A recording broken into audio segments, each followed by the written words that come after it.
self. This might remind you of some people.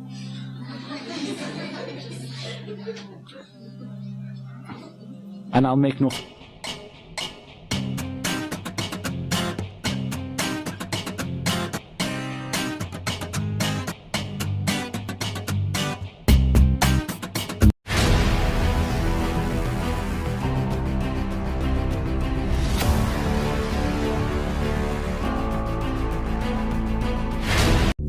Hai, selamat datang kembali di channel Dodi Sefriadi. Seperti biasa di channel ini aku akan membahas hal-hal unik, menarik, bahkan menyeramkan. Namun sebelum kita mulai videonya, silahkan klik tombol subscribe di bawah dan klik juga loncengnya sebagai notifikasi, agar ketika saya mengupload video terbaru kalian mendapatkan pemberitahuan. Di kesempatan kali ini saya akan melanjutkan pembahasan tentang agama satanisme yang sudah sampai ke part 5. Kalian bisa nonton part 1 sampai 4 di channel ini. Agar lebih mudah saya taruh aja linknya di deskripsi ya. Dan di video kali ini saya akan memperlihatkan kepada kalian beberapa cara-cara mereka dalam melakukan persembahan kepada Tuhan mereka, yaitu setan. Ya, mereka mempercayai bahwa setan bisa memberikan apapun yang mereka mau. Menurut mereka, setan bisa memberikan kekayaan, jabatan, popularitas, dan lain-lainnya. Ciri-ciri pemujaan setan yang mereka lakukan dengan cara yang sangat umum sekali yang dilakukan oleh mereka adalah melingkari tempat peribadahan mereka, lalu mereka ada di tengah dan membakar sebuah lilin, lalu mereka membaca ayat-ayat ataupun mantra-mantra yang memang mereka sudah siapkan. Person has made a circle and they've created an altar at the front. The altar has magical symbols in it and symbolism. Each single symbol has a purpose. Each color of each candle has a purpose. You can see in there is a little shrine at the front with a triangle, and the use of the circle and the triangle is going to come later on. You'll see that very clearly.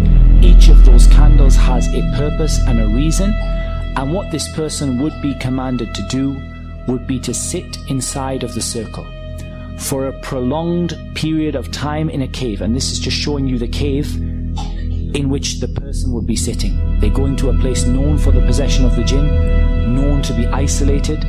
They're sitting inside of that cave, and then they are going to be sitting for such a prolonged period of time, lighting the candles and beginning to mention the name of the shaitan, call upon the shaitan and invite the shaitan to come to their presence. And they would usually be asked to relieve themselves in the same circle that they sit in and to sit in their own filth. Ritual mereka yang lebih parah adalah mereka merendam Al-Quran ke dalam selokan yang berisi sampah dan kotoran manusia, hingga akhirnya sampah dan kotoran manusia tersebut bercampur dengan Al-Quran. Ya, coba kalian simak video berikut ini. This is a public sewer. It's full of waste and excrement, and they're trying to fish out something from the public sewer. And we're going to keep going, and the sheikh, he climbs down into it, and this is what they pulled out of the public sewer.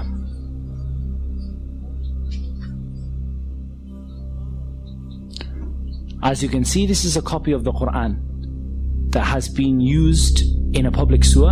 It's covered in human filth, it's covered in sewage, and they now have to clean and purify this copy of the Quran. Setelah dikumpulkan oleh salah seorang syekh di Arab, ya, terdapat ada 51 lebih Al-Quran yang terdapat di selokan tersebut. Dan Al-Quran tersebut diikat menjadi satu, guys. Jadi panjang seperti itu. Coba kalian simak video berikut ini. As you can see, they are covered, these are all copies of the Quran.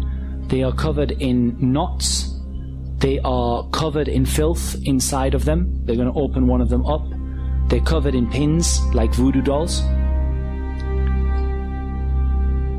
They're cutting them open, and you see the state of the mushaf inside.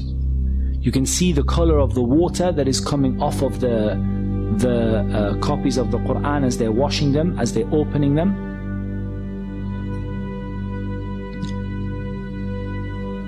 And they're washing them with rose water, and they're washing them with perfume in order to remove the excrement that was on them. And they were found in a toilet, in a public sewer. 51 copies of the Mus'haf. And you can see inside the state that these masahif have been put in, and inside there are metal nails bent over. These are part of the magic, and you can see how covered these masahif are in dirt and in uncleanliness. Right. Ritual seperti ini biasanya dilakukan sebagai persyaratan menyihir seseorang. Kalau di Indonesia umum disebut dengan kalimat atau kata-kata santet, ya, menyantet seseorang. Terkadang ada Al-Quran yang diselipkan nama seseorang lalu direndam di dalam kotoran manusia, direndam dalam selokan, dan pokoknya direndam ke dalam hal-hal yang tidak pantas untuk dilakukan. What you can see here is a copy of the Quran, and you can see a circular, I don't know what to call it, a device, and you can see what the Quran is smeared with. The story of this is actually much worse. Whatever you can imagine, the story is worse. There was a maid who wanted to perform magic upon the family that she was with. She took a copy of the Quran, she placed it into this tube, and she placed it where she placed it when she was on her monthly cycle, and she covered the Quran in menstrual blood. Kita akan masuk lagi ke video berikutnya yang juga memperlihatkan orang-orang penganut agama Satanisme melakukan ritual terhadap Tuhannya, yaitu setan. Terlihat di video tersebut orang yang menganut agama Satanisme melakukan persembahan kepada Tuhannya, memakai pakaian berwarna merah dan membakar kemenyan lalu mencambuk dirinya. Part of them being caught is they ask them to show what it was that they were doing without letting them make shirk. They don't let them call upon the Shaitan, but they just let them show the idea of what they were doing in order to expose them in front of the people. So the first thing you see is that this man is wearing red from head to toe. He's wearing red from head to toe because the Prophet ﷺ forbade a man from wearing red from head to toe. He lights his incense that is done deliberately to bring the shaitan. It's a kind of incense that's well associated with the shaitan, and he begins to perfume a whip and he starts to whip himself. This might remind you of some people.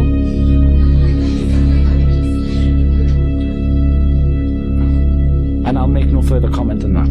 Dan gorden putih yang dia pakai terlihat berlumur darah. Ternyata setelah diselidiki, darah tersebut merupakan darah ayam jantan yang mereka persembahkan untuk Tuhan mereka. Now, what you can see there is curtains on the wall that again he has disobeyed the Prophet ﷺ by placing curtains all over the wall.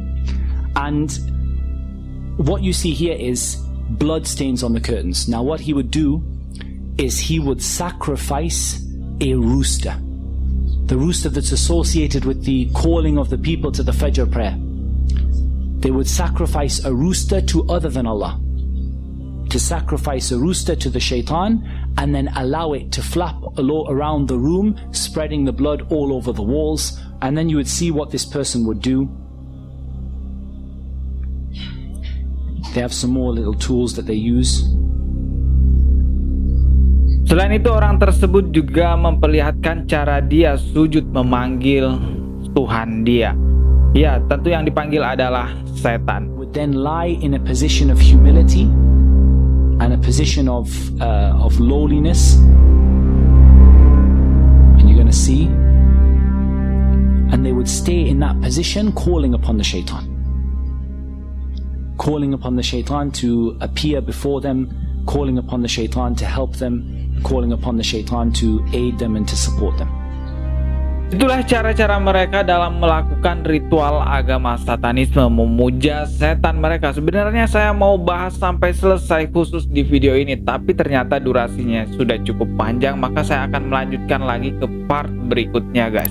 Klik tombol subscribe di bawah dan klik juga loncengnya sebagai notifikasi, agar ketika saya mengupload video terbaru kalian mendapatkan pemberitahuan. Jika kalian sudah klik tombol subscribe-nya, kita akan bertemu lagi tetap di channel Dodi Sefriadi. Semoga video ini bisa mengingatkan kita dan semakin membuat kita berhati-hati untuk mengikuti sebuah ajaran-ajaran agama yang tidak jelas peruntukannya. Biasanya orang-orang yang mengikuti agama Satanisme adalah orang-orang yang ambisi mengejar kekayaan, popularitas, jabatan, dan lain-lainnya. Cukup sekian video kali ini. Sekian dari saya. Wassalamualaikum warahmatullahi wabarakatuh.